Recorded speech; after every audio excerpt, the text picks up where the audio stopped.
ஆனாமாம்மா இப்போ எடுக்கலாமா? மூஞ்சி நிமிந்து பேசுறா அப்படின்னா விளையாட்டு எல்லாம் பேசுங்க செல்லத்துக்கு உடச்சிடுவேன். என்னடா உனக்கு இப்போ இவனே எடுக்க பண்ணுறேன். தம்பி இங்கே வா.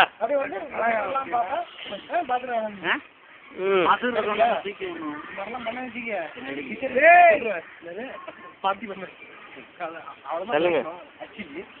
ஆனா நீ பண்ணது எனக்கு ஞாபகம் இருக்குது. ஒரு காலத்துல ஒரு ஜெட்டியா டவுசரான்னு தெரியாத ஒரு ரேஞ்சுக்கு ஒன்று போட்டு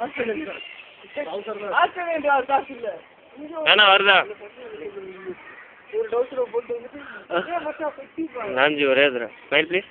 மூக்க மட்டும் காமிக்கிறேன். ஆஹா.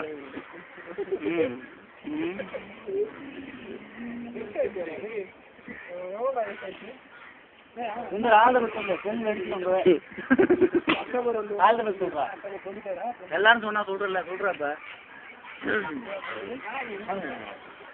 ஓகே பக்கா.